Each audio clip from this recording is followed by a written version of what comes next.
Welcome back to the Deep Dive. Today, we're strapping in for a journey into the unforgiving clockwork of U.S. patent maintenance law. It really is unforgiving. Our mission today is to take a look at some of these really dense administrative rules and, distill them into what you actually need to know. Exactly. And we're focusing squarely on one section, MPEP Section 2506. This part dictates the absolutely strict timing for paying your patent maintenance fees. And this is such a crucial deep dive for anyone who holds a utility patent or, manages an IP portfolio. It's part of our ongoing series on the Manual of Patent Examining Procedure, the MPEP, and specifically Chapter 2500 on maintenance fees. Right. It's all about how to keep a patent alive and enforceable after it's been granted. And the timing, as we're about to see, leaves basically zero room for error. Not at all. Before we jump in, though, a quick acknowledgement. A special thank you to Mike Shepard, the creative director who organized this entire audio series. And, of course, our standard disclaimer. This summary was generated using AI tools like ChatGPT and NotebookLM. It's for educational and informational purposes only. Yes, this is absolutely not legal advice. For that, you need to consult the official MPEP, or Registered Patent Practitioner. Okay, so let's get into it. The very first thing MTP Section 2506 tells you is what you cannot do.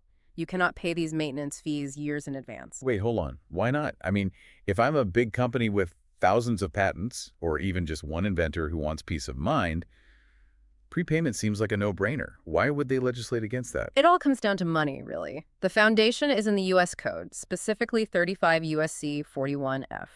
This statute says that the fee amounts can actually change every year. Every year?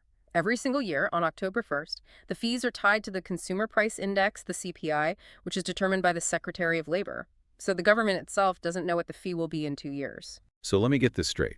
The USPTO is prioritizing its own accounting, these CPI adjustments, over the convenience of the patent owner. That seems like a huge burden just because of a small federal indexing rule. That's precisely the tension, isn't it? Since the fee amount can change, the law mandates these very precise payment windows. You can't prepay a fee if the exact amount isn't known yet. It forces you to be hypervigilant. It really does. All because the government can't guarantee the price down the road. Wow. Okay, so that sets the stage for some serious rigidity. Since we can't pay early, the system is broken into two main stages, the window period and the grace period. Let's start with the ideal one, the window. Right, the window period. Think of this as your surcharge-free zone. It's your sweet spot. It's a 6-month span that happens immediately before each maintenance fee is officially due. And if you pay then, you're all good. No extra cost. You're golden. You've maintained your patent without any unnecessary cost or stress. Okay, and we know there are 3 of these mandatory payments. What's the schedule look like? These deadlines feel like they're designed to be more than just dates on a calendar. They absolutely are. They're basically mandated commercial check-in points. The schedule forces you, the patent holder, to ask a crucial question 3 times. Is this invention still commercially valuable enough to justify paying to keep it alive? So it's a strategic decision point. Exactly. The costs go up each time, so it forces a business decision. So lay out those 3 windows for us. Okay, so the first one, the initial fee, has to be paid between 3 years and 3.5 years after the patent issues. That's your first gut check. Your first gut check. The second fee is due between 7 and 7.5 years. And the third and final fee is due between 11 and 11.5 years after the issue date. And you have to hit those 6-month windows. There is no petition, no extension. They were fixed. Let's make this real. Let's use an example. Say we have a fictional patent, we'll call it patent 10 million. And it issued on April 10th, 2020. Okay, good example. Patent 10 million issued April 10th, 2020. So walk us through that first payment window. The clock starts ticking when? So since the first fee is due between 3 and 3.5 years, that first 6-month window opens on October 10th, 2023. Right, 3 years after the grant. And it runs until? It runs exactly through April 10th, 2024. If the IP manager for that patent pays any time in that window, they just pay the basic fee. But if they miss that April 10th date, the whole game changes. Which brings us to stage 2. So you missed that first window. Maybe the reminder system failed, the check got lost in the mail. Now you're in the safety net. But it's going to cost you. And that transition is brutal. You enter the grace period. This is the 6 months immediately following the window period. You can still pay, but you have to pay an additional, pretty substantial surcharge. A penalty, basically. It's a costly penalty for not being organized. So what's the schedule for those grace periods? They just follow right after the window. So the first one runs from 3.5 to 4 years after grant. The second is from 7.5 to 8 years. And the final one, your absolute last chance, runs from 11.5 to 12 years after the grant date. Okay, back to patent 10 million. It issued April 10th, 2020. We just missed our surcharge-free deadline of April 10th, 2024. What's our final countdown look like? Okay, so the grace period clock starts ticking immediately on April 10th, 2024.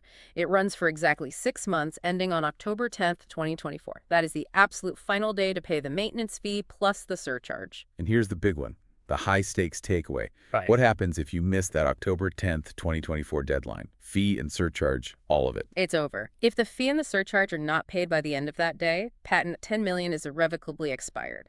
And critically, it expires as of the day after the anniversary of its grant. The rights just lapse. Wow, so trying to reinstate it is a nightmare? A total nightmare. It's a whole separate, complex petition process where you have to prove the delay was unavoidable or unintentional, and that is an extremely high bar to clear. Ouch. Yeah. So vigilance isn't just a good idea, it's everything. Now, let's get into some of the tricky situations, the edge cases. What about reissue patents? If I get a reissue, shouldn't the maintenance clock reset? You'd think so, right? It seems logical, but the MPP is very clear on this. The clock does not reset. At all. Not at all. Maintenance fees for reissue patents have to follow the original utility patent schedule. It doesn't matter if you have a reexamination or anything else. The original grant date is the anchor. Why so strict? That feels almost punitive. It's to prevent manipulation. Think about it. If the clock reset, a patent owner could just file for a minor reissue to buy themselves another 3.5 years before paying the fee. Oh, like a sneaky way to extend the patent's economic life. Exactly. By anchoring everything to that original date, the USPTO keeps things clear and stops people from gaming the system. That makes perfect sense. It's closing a massive potential loophole. Yeah. Okay, next complication. Weekends and holidays.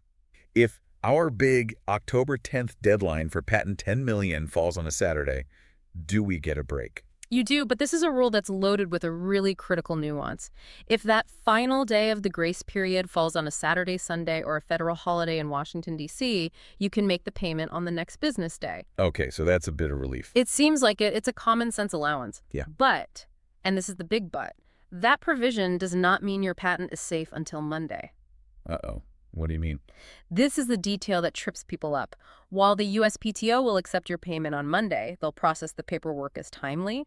The rule does not extend the actual expiration date of the patent itself. Wait, unpack that for me. You're saying if the deadline was Sunday, the patent technically expired on Sunday, even if I pay on Monday and they accept my money? Technically, yes. The patent expires at the end of the grace period if the fee and surcharge weren't paid by that date.